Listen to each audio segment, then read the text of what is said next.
não acende a lamparina, varre a casa e a procura com muito empenho até encontrá-lo. E quando a encontra, reúne as amigas e vizinhas, dizendo: alegre-se comigo, porque achei a dracma que eu tinha perdido.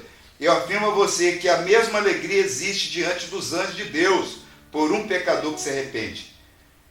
Versículo 11, Jesus continua: certo homem tinha 2 filhos, o mais moço deles disse ao pai: pai, quero que o Senhor me dê a parte dos bens que me cabe. E o pai repartiu os bens entre eles. Passando não muitos dias, o filho mais moço, ajuntando tudo que era seu, partiu para uma terra distante e lá dispersou todos os seus bens, vivendo de uma forma desenfreada. Depois de ter consumido tudo, sobreveio àquele país uma grande fome e ele começou a passar necessidade. Então foi pedir trabalho a um dos cidadãos daquela terra, e este o mandou para os seus campos a fim de cuidar dos porcos. Ali ele desejava alimentar-se das alfarrobas que os porcos comiam, mas ninguém lhe dava nada. Então, caindo em si, disse: quantos trabalhadores de meu pai têm pão com fartura e eu aqui estou morrendo de fome? Vou me arrumar, voltar para o meu pai e lhe dizer: pai, pequei contra Deus e diante do Senhor. Já não sou digno de ser chamado seu filho. Trate-me como um dos seus trabalhadores. E arrumando-se, foi para o seu pai.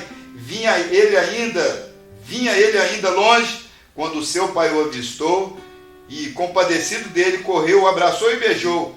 E o filho lhe disse: pai, pequei contra Deus e diante do Senhor, já não sou digno de ser chamado seu filho. O pai, porém, disse aos servos: tragam depressa a melhor roupa e vistam nele, põem um anel no dedo dele e sandália nos pés.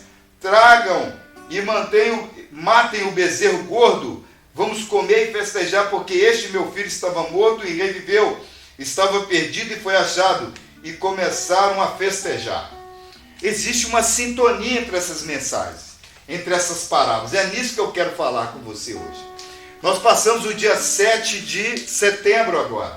E quando houve aquele 7 de setembro, a independência naquela época, aconteceu algo. Era um filho declarando uma independência em relação ao seu pai. Ontem nós tivemos ali um povo, nos dias 7, é um povo que clamava pela liberdade de falar e de professar sua fé. Uma posição em favor, não de um presidente, mas a favor da sua família, dos princípios que a palavra do Senhor nos traz. Da palavra que nos traz um norte verdadeiro, um equilíbrio dentro da vontade de Deus. É isso, é um clamor, é um reconhecimento. Mas eu queria falar hoje, porque todas essas mensagens, todas essas parábolas, todas elas têm a mesma ênfase. Elas é a restauração dos que se haviam perdido. A parábola, ela sintetiza as três, unidas dá o mesmo propósito nesse sentido. Mas há algumas progressões nessas parábolas. Existe um caminho. A primeira, a de 100 ovelhas. Houve um desvio de 1% apenas. E aquele pastor deixa ali 99% e vai atrás daquele 1%. Porque tem o seu valor. Então não importa o valor. Aquela mulher que tinha 10 moedas, ela perdeu 10%. E aquele pai perdeu, ele tinha só 2 filhos. Não importa a quantidade. Tem até uma música que diz assim, ó. Não importa. Vai. Não importa quem você é. Vai lá. Não lembra? Não importa quem você é. Não importa o que você fez. Jesus conhece o seu interior também. Quantas vezes você caiu tentando acertar, mas a tristeza e o desespero te fizeram chorar. Essa é a palavra do Senhor, fala isso também. Quantas vezes você caiu, não importa quantas vezes. Então, a ovelha se desviou por um descuido. Aquele pastor, será que ele não estava zeloso? Mas ali uma ovelha só se perde porque houve um descuido do pastor. A segunda moeda foi perdida por negligência. Percebe-se que se a mulher, ela arruma a casa, ela acende uma lamparina. Meu Deus. Então estava escuro aquele lugar.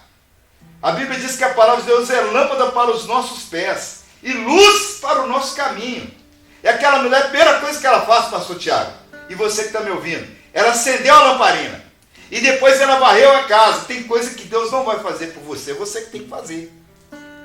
E a terceira, o filho foi embora de casa. Não agora por causa do pai, mas por causa da ingratidão do filho. O filho era um filho que manifestou uma ingratidão apesar da parceria, era amigo do pai, aquele ombro amigo, aquele que talvez ouvia as mensagens, aquelas mesmas histórias. Eu tenho meu pai de 90 anos de idade, e eu não me importo de ouvir 200 vezes ele falar a mesma história. Sabe por quê? Porque uma vez eu perguntei para ele 200 vezes a mesma coisa, e todas as vezes ele me repetiu isso. Eu acredito que